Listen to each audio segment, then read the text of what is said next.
Hello අයිබෝයවා සාදරයෙන් පිළිගන්නවා SL Morio channel එකට. ඉතින් අද අපි බලන්න යන්නේ කෑෂ්බැක් කියන 2008 රිලීස් වෙච්ච ෆිල්ම් එක ගැන.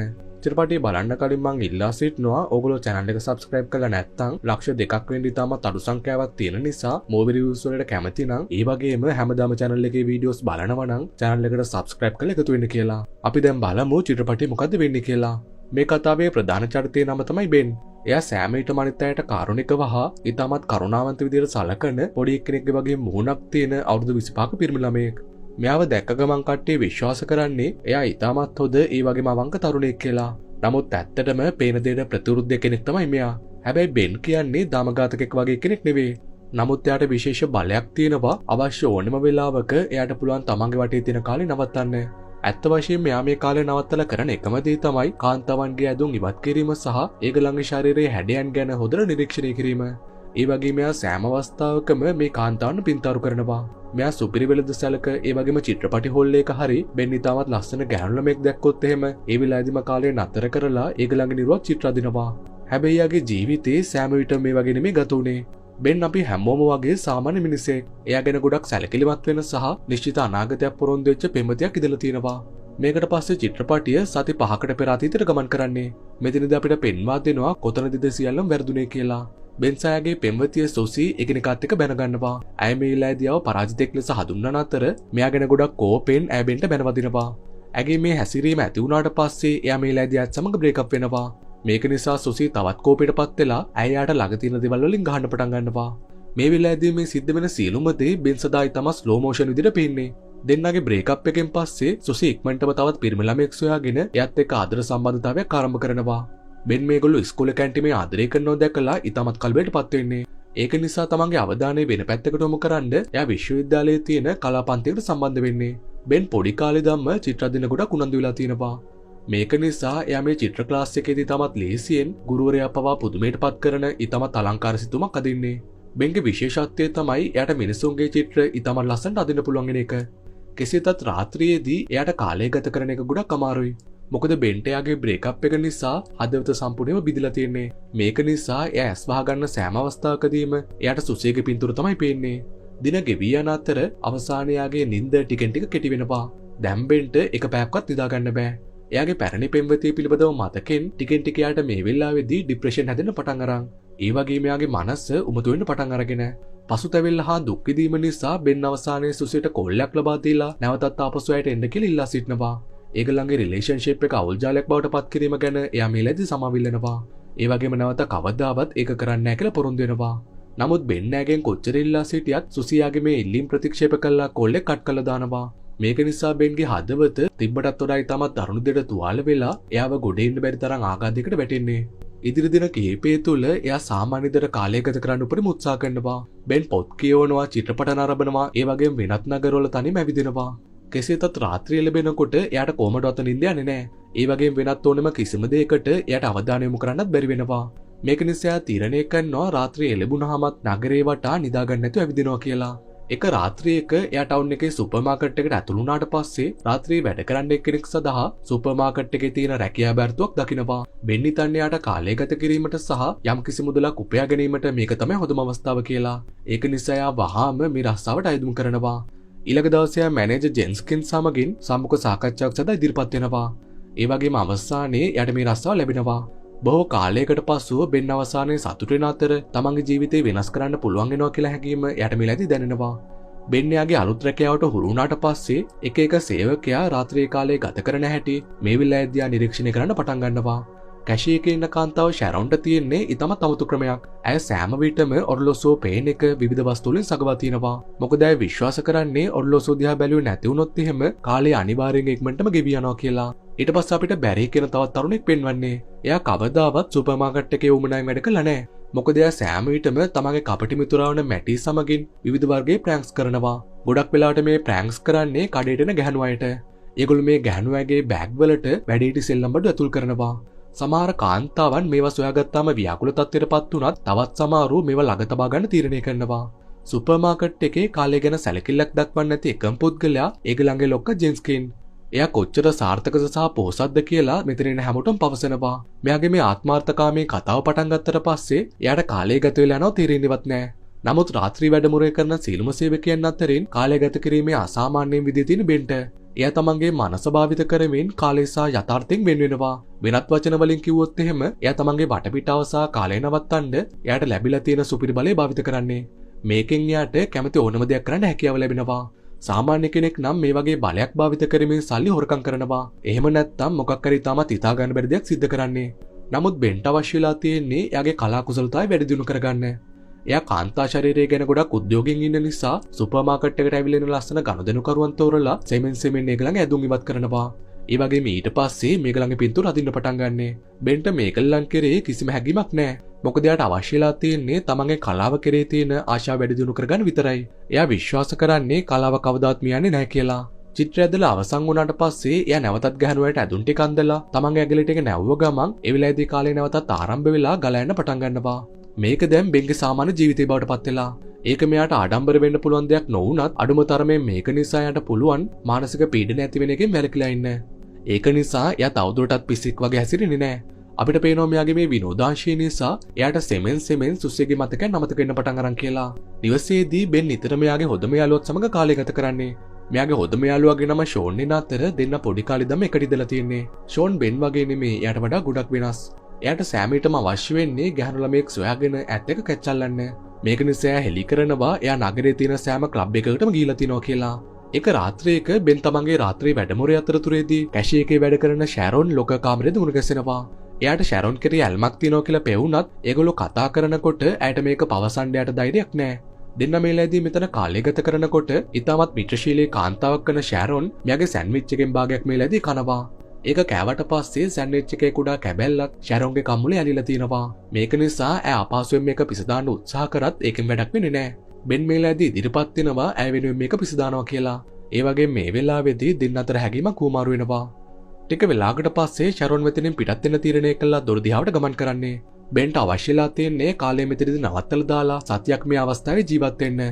නමුත් එයා නැවතත් PVC-ට එනකොට ෂැරොන් දැන්ටවත් පිටත් වෙලා ගිහිල්ලා. ටික වෙලාවකට පස්සේ එයා තමන්ගේ වැඩ කටයුතු කරගෙන යනකොට මැට් හදිසියෙන් මෙතනදී මතුවෙලා එයා සහ ෂැරොන් චිත්‍රපටයක් බලන්න යනවා කියලා හෙලි කරනවා.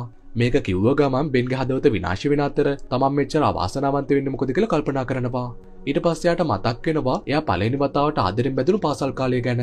එයා ආදරෙන් බැඳලා තියෙන්නේ පන්තියේ හිටපු දක්ෂතම ඒ වගේම හැමෝම කැමති තරුණියට. දිනක් ඇය හදිසි අනතුරකට ලක් වෙලා ඇගේ අත ලොකුන නිසා සිද්ධ වෙලා තියෙනවා ගල් ප්ලාස්ටර් එකක් අතර දාගන්න. හැමදාම ඇගේ පන්තියේ මිතුරන් ඇයට ඉක්මනටම හොද වෙන්න කියලා පවසමින් තරුණියගේ බය නැති කරන්න කියලා ඒ ගල් ප්ලාස්ටර් එකේ එක එක ඒවා ලියන්න පටන් අරගෙන බෙන්ටත් මේකේ මොකක් කර ලියන්න අවශ්‍ය වුණත් එයාට ඇය ගාවට යන්න හිත හදාගන්න බෑ. නමුත් අවාසනාවට එයාගේ මේ පසුබට වීම නිසා මේ අවස්ථාව එයාට හිමිලා යනවා. දින කිහිපයකට පස්සේ ගැහණු ළමයා ගල් ප්ලාස්ටර් එක ඉවත් කළා. ඇය සුවය ලබා තිනෝ කියලා දැක්කට පස්සේ හැමෝම සතුටු වෙනවා. නමුත් ටික වෙලාවකින් මේගොල්ලෝ දකිනවා ගල් ප්ලාස්ටර් එක නිසා ඇගේ අතේ මල් ටික වැවිලා තිනෝ කියලා. මේක දැක්ක ගමන් හැමෝම ඇයට විලු කරන්න පටන් ගන්නවා. ගැහණු ළමයා අවසානයේ හඩන්න පටන් ගන්න අතර බෙන් මේලාදී තීරණය කරනවා ඇය ගාවට ගමන් කරනවා කියලා. එයා ඇයව හම්බෙන්න ගිහලා ඇයව සනසන්නේ මොන දේ වුණත් එයා අනිවාර්යෙන් ඇය සමග ඉන්නවා කියලා. වැඩි කාලයක් යන්න කලින් ඒගොල්ලෝ දෙන්න හොඳ මිතුරන් බවට පත් වෙන අතර අවසානයේ පෙම්වතුන් බවට පත් වෙනවා. දිනක් ගැහණු ළමයා හදිසියෙන් බෙන්නතට ඇවිල්ලා එයාව සිප ගන්න කැමතිද කියලා අසනවා. දෙපාරක් හිතන්නේ නැතුව එයා ඔව් කියලා උත්තර දෙන්නේ. මේක නිසා මේ දින තීරණය කරනවා සත්‍යන්තයේ ඒගොල්ලෝ කැමතිම ස්ථානයේ මුණගැසෙනවා කියලා. තමන් පළවෙනි වතාවට ගැහණු ළමෙක් සිප ගන්නවා කියන හැඟීම නිසා බෙන් ඉතාමත් උද්‍යෝගයට පත් වෙලා ඉන්නේ. සත්‍යන්තයේ ළඟා වෙනකන් එයාට රැට හරියට නිින්ද යන්නෙත් නැහැ. අවසානයේ කතා කරපු ස්ථානට මෙයා ඇවිල්ලා ඇයනකම් බලාගෙන ඉන්නේ. එයා මුළු දවසම බලන් හිටියත් ගැහණු ළමයා පැමිණෙන්නේ නැහැ. මේක නිසා එයාගේ හදවත බිඳී යනවා. ඊළඟ දවසේ පාසලේදී දැනගන්නවා ගැහණු ළමයාගේ දෙමාපියන් සමග වෙනත් නගරයකට ගිහිල්ලා තියෙනවා කියලා. මේක තමයි එයාගේ හදවත බිඳිච්ච පළවෙනි අවස්ථාව. වර්තමානයේදී මැනේජර් ඒගොල්ලන්ගේ සීලුම සේවකයන් එකතු කරලා අනිත් සුපර් මාකට් එකේ කට්ටියත් සමග සුහද පාපන්දු තරගයකට ක්‍රීඩා කරන්න තියෙනවා කියලා පවසනවා. බෙන්සා අනිත් අයට පාපන්දු සෙල්ලම් කරන්න අවශ්‍ය නැහැ. නමුත් ඒගොල්ලන්ට වෙන විකල්පයක් නැහැ. තරගේ අතරතුරේදී මේගොල්ලන්ගේ සුපර් මාකට් එකේ කණ්ඩායම ගොඩක් ලැජ්ජ සහගත විදිහට පරාජයටපත් වෙන්නේ. මොකද මේගොල්ලන්ගේ කාටවත් හරියට ෆුට්බෝල් සෙල්ලම් කරන්න බෑ කියලා පිණි යන නිසා. එහා පැත්තේ කණ්ඩායම විසින් ගෝල් පිට ගෝල් ලබා ගන්න අතර අවසානයේ ලකුණු සංඛ්‍යාව 26ට බිංදුවක් විතර නවතින්නේ. බෙන්ට ෆුට්බෝල් ගහලා ඇති වුණාට පස්සේ එයා තීරණය කරනවා කාලේ නවත්තනවා කියලා. එයාට පස්සේ විවේක ගන්න ලොක කාමරයකට දුවගෙන යන්නේ. එකපාරට මෙතනින් එක්කෙනෙක් කාලේ ගල්ලේ ලයින් එකෙන් බේරිලා මෙතනින් පලා යනවා. මේලෑදී බෙන්ට තේරෙනවා කාලේ නවත්තන්න පුළුවන් එකම එක්කෙනා එයා විතරක් නෙවෙයි කියලා. ටික වෙලාවකට පස්සේ ආ නැවතත් එළියට ගිහිල්ලා තමන්ගේ ඇඟිලි ටික භාවිත කරමින් කාලේ නැවතත් යථා තත්ත්වයට පත් කරනවා. මේ මොහොතේදී ෆුට්බෝල් එක ළඟ තියෙන මැට් විසින් ඉලක්කයක් නැතුව පන්දුවට හයියෙන් පාර දෙනවා. ඒක අවසානයේ නවතින්නේ මැනේජර්ගේ මූණේ වැදිලා. එයාව වහාම රෝහලකට අරගෙන යන අතර අනෙක් සියලුම සගයන් නිවෙස් වලට පිටත් වෙලා යනවා. අවසානයේ මෙතන ඉතුරු වෙන්නේ බෙන් සහ ෂැරොන් විතරයි. ඊළඟ දර්ශනයේදී ඒ දෙන ළඟ තියෙන රෙස්ටොරන්ට් එකට ගමන් කරලා එකිනෙකා හොදින් දැන හඳුන ගන්න කතා කරන්න පටන් ගන්නවා. එහිදී බෙන් දැනගන්නවා ඈත්තටම තනිකඩයි කියලා. ඒ වගේම බෙන් දැනගන්නවා ඈ සමග ආදරය කරනවා කියලා මැට් විහිළුවක් තමයි යාට කරලා තියෙන්නේ කියලා. ඈ පසුව බෙන් සමග ඇගේ සීනිය බෙදා ගන්නවා. ඒ වගේම එයත් ඇයට තමන්ගේ සීනිය පවසනවා. ෂැරොන් පවසන්නේ ඇයට සෑමවිටම අවශ්‍යලා තිබ්බේ කියලා චිත්‍ර ශිල්පයක මුණගැසෙන්න. මොකද ඇය විශ්වාස කරන්නේ ඒගොල්ලෝ තමයි ලෝකේ සුන්දරත්වය හරි විදිහට දකින්න කියලා. දෙන්න කතා කර කර ඉන්නකොට ඒ දිනට තේරෙනවා ඒගොල්ලෝ එකිනෙකාට කැමතියි කියලා. මේගොල්ලන්ගේ මේ ඩේට් එකෙන් පස්සේ බෙන් ෂැරොන් නැගේ නිවසට අරන් යනවා. මේ වෙලාවේදී ඇය මෙයව සිප ගන්න උත්සාහ කරත් බෙන් ඒ වෙනුවට ඇගේ කමුල සිපගන්නේ. නමුත් අපිට පේනවා ෂැරොන්ට තොල් දෙක සිප ගන්න අවශ්‍යලා තිබිලා තියෙන කියලා. පහුවෙන්ද මැනේජර් කණ්ඩායමට නිවේදනය කරන්නේ එයා තමන්ගේ උපන්දිනය වෙනුවෙන් සාදයක් පවත්වන්න සූදානම් වෙනවා කියලා. මේක නිසා ෂැරොන් බෙන් මුණ ගැසිලා ඈත් සමග මේ පාටි එකට ඩේට් එකක් වගේ එන්න කැමතිද කියලා අහනවා. ඒ වගේම බෙනුත් ඊටම සතුටින් ඒකට එකග වෙන්නේ. පහුවෙන්ද ජෙම්ස් කෙන් පිරිමි කට්ටිය වගේ කාර්යාලයට කැදෝලා තමන්ගේ උපන්දිනය සූදානම් කිරීමට වෙන වෙනම කාර්යයන් ලබා දෙන්නේ. බෙන්ට පැවරෙන රාජකාරිය තමයි මේගොල්ලන්ගේ මේ පාටි එක සඳහා ස්ට්‍රිපර් කෙනෙක් කොහෙන් හරි කුලියට ගන්න එක. එයා තමන්ගේ ජීවිතේ කවදාවත් ස්ට්‍රිපර් කෙනෙක් එක්ක කතා කරලවත් නැහැ. මේලාදී යාට තේරුම් යනවා ලෝකෙ එකම එක්කෙනාටයි එයාට උදව් කරන්න පුළුවන් කියලා. පහුවෙන්ද එයා තමන්ගේ හොඳම යාළුවා ෂෝන්ගෙන් උදව්වක් ඉල්ලනවා. ඒ වගේම කියනවා ස්ට්‍රිපර් කෙනෙක් හොයලා දෙන්න පොරොන්දු වුණොත් එහෙම එයාවත් අනිවාර්යෙන් පාටිකට අරන් යනවා කියලා. ඊට පස්සේ මේ දින ක්ලබ් එකකට ගමන් කරන අතර ඒ දී ෂෝන්යාගේ හැකියාවන් භාවිත කරමින් ඉතාමත් ලස්සන ගැහැණු ළමෙක් ස්ට්‍රිපර් කෙනෙක් විදිහට බදව ගන්නවා. ඊළඟ දවසේදී බෙන්ට කලා රසිකයෙක් කියලා හඳුන්වන නිර්නාමික මිනිහෙක්ගෙන් කෝල්ලක් ලැබෙනවා. එයා පවසනවා එයාට නගරයේ කලාකාරයක් තියනවා කියලා සහ ඒකේ බෙන්ගේ නිර්මාණ කීපයක් තියන්න අවශ්‍යයි කියලා. මේක ඇහුව ගමන් බෙන් ඉතාම සතුටටපත් වෙනවා. මොකද මේක තමයි යාගේ ජීවිතේ පළවෙනි වතාව කවුරු හරි යාගේ කලාවන් ටික අගය කරපු. නමුත් මෙයා දන්නේ නැහැ ඇත්තටම මෙයාට මේ කෝල් කරලා තියෙන්නේ බැරිය සහ මැටි මෙයාට වීලුවක් කරන්න කියලා. එදින රාත්‍රියේ බෙන් පාටියකට සූදානම් වෙලා ෂැරොන් අරගෙන යන්න පැමිණෙනවා. ඇය දුර ඇරිය ගමන් මෙයා ගොඩක් සතුටින් ඇයට පවසනවා ජනප්‍රිය කලාකාරකෙන් එයාට කෝල් කරා කියලා. ඒ වගේ මෙයා හෙලි කරනවා ඒගොල්ලන්ට මෙයාගේ ආර්ට්ස් ටික ප්‍රදර්ශනය කරන්න අවශ්‍යයි කියලා. ෂැරොන් එයාට තමන්ගේ මුළු හදවතින්ම සුබපතන අතර දෙන්න ඉක්මනටම පාටියකට පිටත් වෙලා යනවා. දෙන්න ළඟා වෙනකොට ඒ වෙනකොටත් පාටිය පටන් අරන් ඉවරයි. ෂෝන් ගැහණු ළමෙක් සමග ෆ්ලර්ට් කරන්න උත්සාහ කරනවා. ඒ වගේ මැට් සහ බැරි පිස්සුවදිල වගේ නටන අතර මැනේජර් තමයි පාටියකේ ඩීජේ විදියට එන්නේ. එතකොටම බැරි දකින්නවා එයාගේ හිටොම් පෙම්වතිය සුසි මේගොල්ලන්ගේ මේ පාටියකට ඇවිල්ලා තිනවා කියලා. පේන විදියට ඇය තමයි මැනේජර්ගේ සහෝදරගේ පෙම්වතිය. වැඩි කාලයක් යන්න කලින් ස්ට්‍රිපර්ත් මේගොල්ලන්ගේ පාටියට පැමිණිලා ඒකින් හැම මුද්දයකට පත් කරනවා. විශේෂයෙන්ම ෂෝන් නැව දැකලා ක්ෂණිකව සම්බන්ධතාවයක් ඇති කරගන්නවා. මේ අතර බෙන් වොෂ්රූම් එකට යන්න උත්සාහ කරන අතරතුරේදී එයාට සුසිව මුණ ගැසෙනවා. කාලේ නාස්ති කරන්නේ නැතුව ඇමිලාදී මෙයාට පවසන්නේ ඇයට නැවතත් මෙයා සමග එකතු වෙලා කපල් එකක් වෙන්න අවශ්‍යයි කියලා. නමුත් බෙන්ට ඇත්ත වශයෙන් මේක අවශ්‍ය වෙන්නේ නැහැ. මොකද එයාට දැනටමත් තමන්ගේ ජීවිතයේ ආදරේ හමු වෙලා තියෙන නිසා. නමුත් සුසි මේලාදී දිගින් දිගට මෙයාට බල කරනවා. ඒ වගේම එයා උත්සාහ කරනවා එයාව බලාත්කාරයෙන් සිප ගන්න. බෙන් වහාම එයාව පිටිපස්සට තල්ලු කරත් එයා හැරිලා බලනකොට දකිනවා මේ සිද්ධ වෙච්ච සියලුම දේ ෂැරොන් විසින් දැකලා තියෙනවා කියලා. බෙන් ඇයට පැහැදිලි කරන්න උත්සාහ කරනවා ඇය හිතන විදිහේ දෙයක් සිද්ධ වුණේ නැහැ කියලා. නමුත් ෂැරොන් මෙයා මේ කියන එක අහන එක ප්‍රතික්ෂේප කළා මෙතනින් පිටත් වෙලා යනවා. ටික වෙලාවකට පස්සේ බෙන් කෙලින්ම ෂැරොන්ගේ මහල් නිවාසයට ගමන් කළා සියල්ලම ඇයට පැහැදිලි කරන්න උත්සාහ කරනවා. නමුත් කෝපය නිසා ඇය අන්ධ වෙලා ඉන්නේ. ඇය එක දිගට මෙයාට බයින්න පටන් ගත්තට පස්සේ බෙන් අවසානයේ මෙතනින් පිටත් වෙලා යනවා. ෂැරොන්ගෙන් වෙන්වීම හේතුවෙන් එයාට නැවත වරක් ડિප්‍රෙෂන් හැදෙන්න පටන් අරගෙන ඒ වගේම නැවතත් එයාට නිින්ද යන්නේ නැහැ. එයා බලාපොරොත්තු වෙන එකම දේ තමයි අර කලාකාරයෙක්ගෙන් කියලා කෝල් කරපු තැනට ගිහිල්ලා තමන්ගේ චිත්‍ර ටික මේලාදී ගන්නට පෙන්නන එක. ඊළඟ දර්ශනයේදී අපිට පේනවා අවසානයේ මේගොල්ලෝ කතා කරගත්ත දවස් ඇවිල්ලා කියලා. බෙන් යාගේ හොඳම කලාකෘති ටික අරගෙන මෙතනට ගමන් කරනවා. නමුත් බලාපොරොත්තු වුණා වගේම මේක හිමිකාරයා එයාව දැකලවත් නැහැ කියලා මේලාදී පවසනවා. මේලාදී බෙන්ට තේරෙනවා ඇත්තරම මේක ප්‍රෑන්කයක් කියලා. නමුත් එයා මෙතනින් පිටත් වෙලා යන්න සූදානම් වෙනකොට අයිතිකාරයා මෙයා ඇදලා තියෙන ෆොටෝස් කීපයක් මේලාදී දකිනවා. ඒ වගේම මේ ටික බලන්න දෙන්න කියලා ඉල්ලා සිටිනවා. පුදුමයට කාරණයක් තමයි එයා මේ ෆොටෝස් වලට ගොඩක් කැමති වෙන අතර ගැලරියේ මෙයාගේ මේ ෆොටෝස් ටික ප්‍රදර්ශනය කරන්න එක රාත්‍රියක යාට අවසරයක් ලබා දෙනවා. දින කිහිපයකට පස්සේ ෂැරොන්ට බෙන්ගේ කලා සංදර්ශනයට ආරාධනයක් ලැබෙනවා. ඇය මෙයා කෙරේ ගොඩක් කෝපෙන් හිටියත් තවමත් තීරණය කරනවා මේක බලන්න යනවා කියලා. ෂැරොන් මෙතනට ආවට පස්සේ ප්‍රදර්ශනයට තියලා තියෙන සෑම කලාකෘතියක්ම ඇයි කියලා දැක්කහම ඉතාමත් පුදුමයටපත් වෙන්නේ. බෙන් වෙනත් කාන්තාවන්ගේ පින්තූර අදිනක සදාටම නවත්තලා තියෙන අතර එයාගේ සම්පූර්ණ කාලයම ගත කළ තියෙන ෂැරොන් මත. ඇය තමයි මෙයාගේ ජීවිතය ආදරය වෙලා තින්නේ. ඒ වගේම ඇහැරෙන්න වෙනත් කාන්තාවක් දිහා එයාට හැරිලවත් බලන්න බැරි වෙලා තිනවා. මේ අතර ෂැරොන් සහ බෙන් අවසානයේ මුණ ගැසෙනවා. බෙන් පාටි එකේ රාත්‍රියේ සිද්ධ වෙච්ච දේ පැහැදිලි කරන්න උත්සාහ කරනවා. නමුත් ෂැරොන් එයාට පවසන්නේ ඒකට අවශ්‍යතාවයක් නැහැ කියලා. මොකද මෙයාගේ සිතුවම් ටික දැක්කට පස්සේ ඇයට වැටහිලා තියෙනවා එයා ඇයට කොච්චර ආදරය කරනවද කියලා.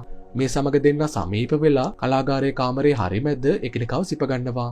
අවසාන දර්ශනයේදී බෙන් තමන්ගේ බලය භාවිත කරමින් කාලය නවත්තනවා. කෙසේ වෙතත් මේ පාර පුදුම සහගත විදිහට ෂැරොන්ටත් කාලය නවත්තපු ලෝකෙට ඇතුල් වෙන්න පුළුවන්. ඒ දිනේට පස්සේ හිම වැටෙන එළියට ගිහිල්ලා හිම වර්ෂාවක් වැටෙනකොට එකිනෙකව බදා ගන්නවා. මේ වෙලාවේදී දෙන්න එකිනෙකව සිප ගන්නකොට චිත්‍රපටය අවසන් වෙනවා.